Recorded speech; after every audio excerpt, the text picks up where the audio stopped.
एक पुरानी कहावत काफी मशहूर है, जो दिल्ली की कुर्सी पर बैठेगा वो पूरे हिंदुस्तान पर राज करेगा। प्राचीन काल से लेकर आज के समय तक दिल्ली संपूर्ण भारत देश में सबसे अहम माना जाता रहा है। महाभारत काल में पांडवों ने दिल्ली को अपनी राजधानी बनाया था। उस समय इस शहर को इंद्रप्रस्थ के नाम से जाना जाता था। आज भी दिल्ली भारत की राजधानी के रूप में पूरे विश्व में विख्यात है। 7वीं शताब्दी से लेकर 19वीं शताब्दी के दौरान 11 राजवंशों ने दिल्ली पर शासन किया है, जिसमें न जाने कितने ही शासक दिल्ली के तख्त पर बैठे हैं। लेकिन आखिर दिल्ली क्यों हमेशा से ही शासकों की पहली पसंद रहा है? दिल्ली शहर की स्थापना कैसे हुई? दिल्ली का काशी, मथुरा या अयोध्या जैसा कोई धार्मिक इतिहास भी नहीं रहा है। इसके बावजूद हजारों वर्षों से दिल्ली शहर पॉलिटिक्स और इकोनॉमिक्स का केंद्र रहा है। विदेशी आक्रमणकारियों की भी पहली नजर दिल्ली पर ही रही है।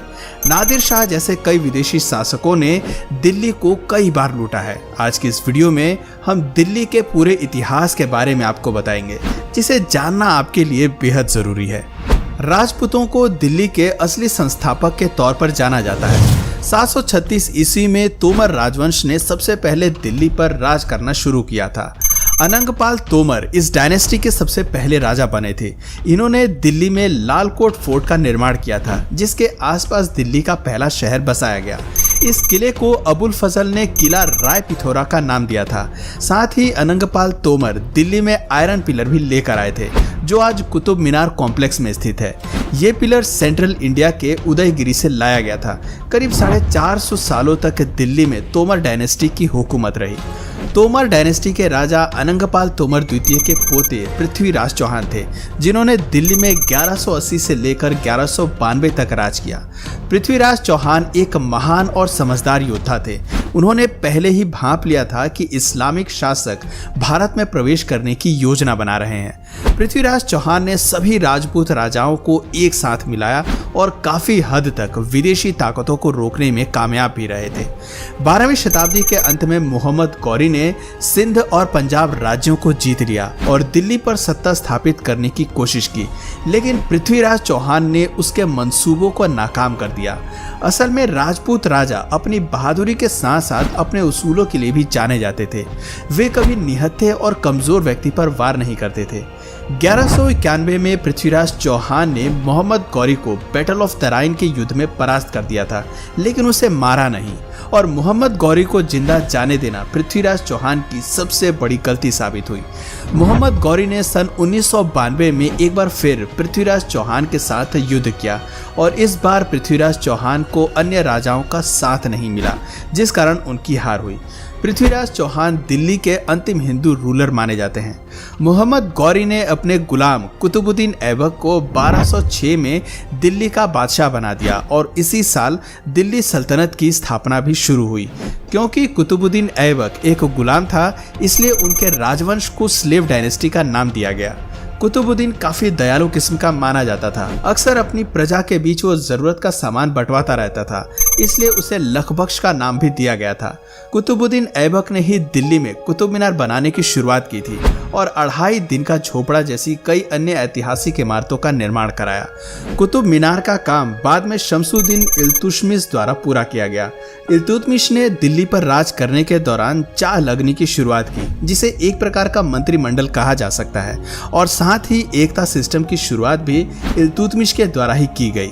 इल्तुतमिश ने चंगेज खान जैसे बाहरी ताकतों को भारत में प्रवेश करने से रोक कर रखा। स्लेव डायनेस्टी की चौथी शासक रजिया सुल्तान हुई, जो दिल्ली की पहली और अंतिम महिला रूलर मानी जाती हैं। लेकिन एक महिला किसी हुकूमत पर राज करे, ये बात लोगों को हजम नहीं हुई और कुछ ही समय में रजिया सुल्तान को हटा दिया गया।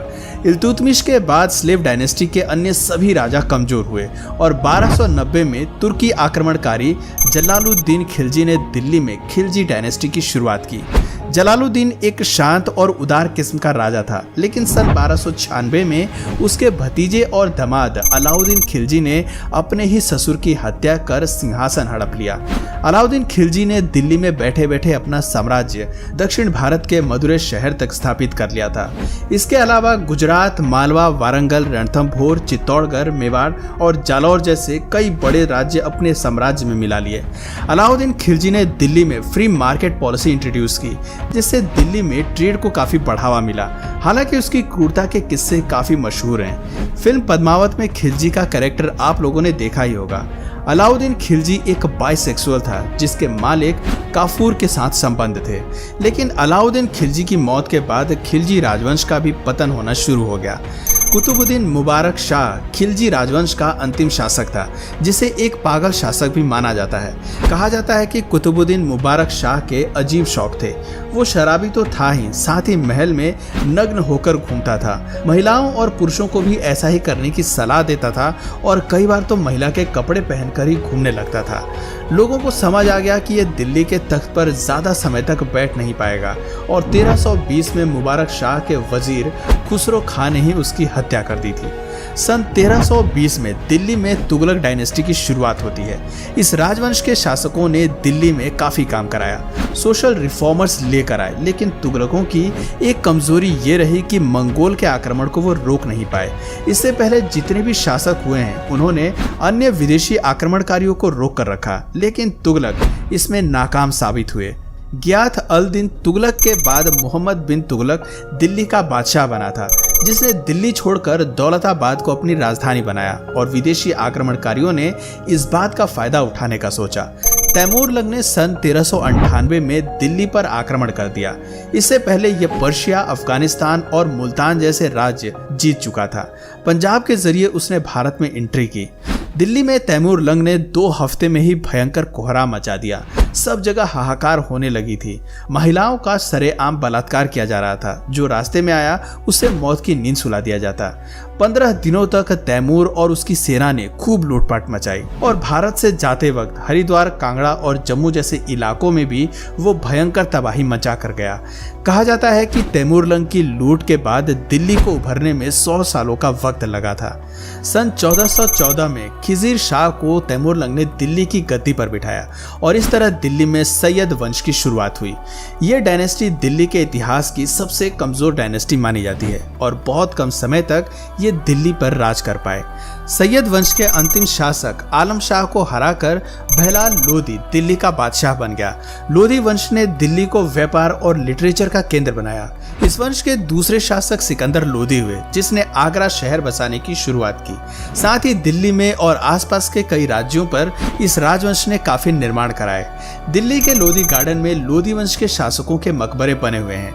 लोधी वंश के अंतिम शासक इब्राहिम लोधी हुए। इब्राहिम लोधी वैसे तो एक ताकतवर शासक के रूप में जाने जाते थे, लेकिन उसके शक करने की आदत बहुत खराब थी।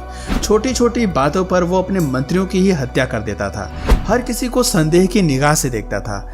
इब्राहिम लोधी को गद्दी से हटाने के लिए अलाउद्दीन और दौलत खान, जो उसके दरबार में गवर्नर थे, उन्होंने बाबर को भारत आने का न्योता दे दिया। बाबर को भारत आने का इससे अच्छा मौका नहीं मिल सकता था और काबुल छोड़कर वो भारत आ गया। सन 1526 में इब्राहिम लोधी और बाबर के बीच पानीपत का पहला युद्ध होता है, जिसमें बाबर की जीत होती है। उसने जीत की खुशी में प्रजा के बीच चांदी के सिक्के बंटवा दिए थे। वो एक दरियादिल वाला इंसान माना जाता था। सन 1527 में बाबर ने राणा सांगा को और 1528 में चंदेल के राजाओं को भी परास्त कर दिया था, लेकिन बाबर इस जीत की खुशी ज्यादा लंबे समय तक नहीं बना पाया और 1530 में उसकी मौत हो गई। बाबर के बाद उसका बेटा हुमायूं ने दिल्ली का तख्त संभाला। हुमायूं काफी शांत स्वभाव का राजा था। उसके अपने भाइयों ने ही उसके खिलाफ षड्यंत्र रचा, जिस कारण उसे जान बचाकर भारत से भागना पड़ा। सन 1540 में दिल्ली में सूरी वंश के राजाओं ने राज किया। शेरशाह सूरी सबसे पहले बाबर की सेना में एक सैनिक था, लेकिन बाद में हुमायूं की जगह वो दिल्ली का बादशाह बन गया। अपने छोटे से शासनकाल में शेरशाह ने सिविल और मिलिट्री एडमिनिस्ट्रेशन की शुरुआत की। भारत में रुपया भी शेरशाह सूरी ने ही इंट्रोड्यूस किया, लेकिन सन 1556 में बाबर एक बार फिर भारत पर आक्रमण करता है और पानीपत के दूसरे युद्ध में विजय प्राप्त कर दिल्ली का बादशाह बन जाता है। इसके बाद करीब 300 सालों तक भारत पर मुगलों ने राज किया, जिसमें बाबर के बाद अकबर, जहांगीर, शाहजहां और औरंगजेब ने भारत पर राज किया। मुगल शासनकाल में भी विदेशी आक्रमणकारियों ने भारत को लूटना बंद नहीं किया। नादिर शाह और अहमद शाह दुर्रानी जैसे शासकों ने भारत पर कई बार वार किया और न जाने कितनी धन दौलत यहाँ से लूटकर अपने साथ ले गए। सन 1800 के बाद मुगल साम्राज्य कमजोर होने लगा था। 1857 के विद्रोह के बाद ब्रिटिशर्स ने बहादुर शाह जफर द्वितीय को वर्मा भेज दिया, जिसके बाद दिल्ली में ब्रिटिश क्राउन रूल की शुरुआत हुई। सन 1858 में क्वीन विक्टोरिया को भारत का एम्परर घोषित कर दिया गया। अंग्रेजों ने पहले कलकत्ता को भारत की राजधानी बनाया था, लेकिन सन 1911 में कलकत्ता से राजधानी को दिल्ली शिफ्ट कर दिया गया। तब से लेकर आज तक दिल्ली को भारत की राजधानी होने का गौरव प्राप्त है। 1947 में आज़ादी के 5 साल बाद सन 1952 में चौधरी ब्रह्म प्रकाश दिल्ली के प्रथम मुख्यमंत्री बने। तो दोस्तों, ये था दिल्ली का पूरा इतिहास कि आखिर किस तरह राजपूतों के बाद विदेशी आक्रमणकारियों ने दिल्ली पर राज किया। सैकड़ों वर्षों की गुलामी के बाद दिल्ली सहित पूरे भारत को आज़ादी मिली। आज़ादी के आंदोलन में भी दिल्ली की भूमिका काफ़ी महत्वपूर्ण रही है। आज दिल्ली में ही सुप्रीम कोर्ट, संसद भवन, राष्ट्रपति भवन जैसे प्रमुख भवन मौजूद हैं और दिल्ली से ही 140 करोड़ की आबादी वाला देश चलाया जा रहा है। तो दोस्तों, आप किस शहर से इस वीडियो को देख रहे हैं, नीचे कमेंट करके ज़रूर बताइए। और अगर इस वीडियो से आपको कुछ नया जानने या सीखने को मिला या फिर इंटरेस्टिंग लगा तो प्लीज़ इस वीडियो को एक लाइक करके अपने फ्रेंड्स और फैमिली में इसे ज़रूर शेयर करें। और यदि आप इस चैनल पर नए हैं तो प्लीज़ इस चैनल को सब्सक्राइब करके बेल नोटिफिकेशन आइकन को ऑन कर लीजिए, ताकि हमारे आने वाले वीडियोस आप मिस ना करें। मिलते हैं फिर किसी वीडियो में नए टॉपिक के साथ, तब तक के लिए नमस्कार।